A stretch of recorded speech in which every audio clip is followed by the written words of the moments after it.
स्वयंसेवक की भूमिका, आपदा प्रबंधन में उनकी भागीदारी। प्राकृतिक या मानव निर्मित आपदाओं जैसे भूकंप, बाढ़, आग, तूफान आदि से होने वाली जोखिमों को कम करने तथा उनसे निपटने के लिए की जाने वाली व्यवस्थित प्रक्रियाओं को सम्मिलित किया जाता है। इनसे आपदा के पहले तैयारी करना, आपदा के दौरान त्वरित प्रतिक्रिया देना, आपदा के बाद पुनर्वास व उनमें सुधार कार्य करना सम्मिलित होता है। आपदा के कारण, प्राकृतिक कारण, मानव जनित कारण। प्राकृतिक कारण वे कारण हैं जो मानव का प्रत्यक्ष रूप से कोई हाथ नहीं होता इसमें, जैसे कि भूकंप, बाढ़, तूफान, आग इत्यादि। मानव जनित आपदा वे कारक हैं जिनके पीछे मानव का हस्तक्षेप होता है, उसे मानव जनित कारण कहते हैं, जैसे कि पर्यावरण प्रदूषण, औद्योगिक दुर्घटनाएं, विकास संबंधी गतिविधि, युद्ध और आतंकवाद। उदाहरण के लिए वर्तमान में चल रहे रशिया और यूक्रेन के मध्य युद्ध के कारण भारी जनधन की हानि देखने को मिल रही है।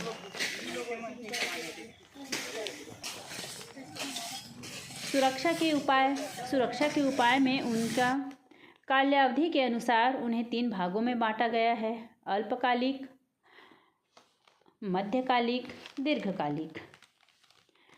आपदाएं अनेक प्रकार की होती हैं, जो उनका प्रबंधन भी भिन्न भिन्न होगा, जिससे इस तरह से बताया जा रहा है, जैसे कि भूकंप सुरक्षा, बाढ़ सुरक्षा, आग सुरक्षा, तूफान सुरक्षा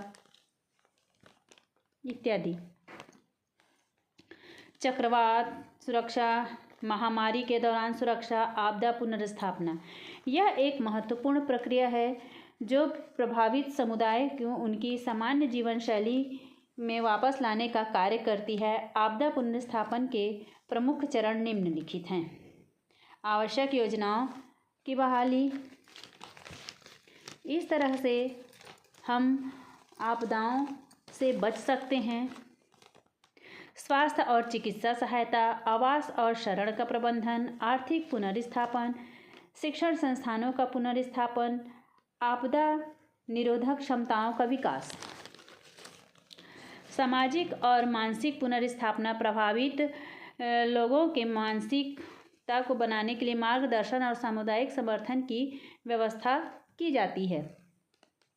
सामाजिक जुड़ाव के पुनर्स्थापन करने के लिए विभिन्न कार्यक्रमों का आयोजन किया जा रहा है।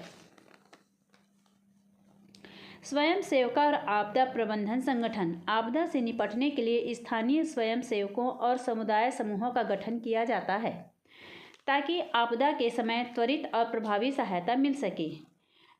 लोगों के बीच रेड क्रॉस, एनडीआरएफ, राष्ट्रीय आपदा प्रतिक्रिया बल और अन्य स्थानीय स्वयंसेवक संगठन जैसे एनएसएस, एनसीसी आदि की भूमिका के बारे में जागरूकता फैलाना है।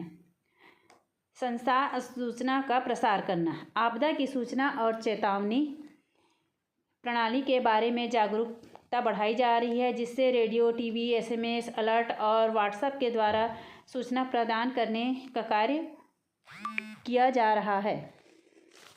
इस तरह से स्वयंसेवकों के द्वारा आपदा के प्रबंधन को सुसंगठित किया जा रहा है।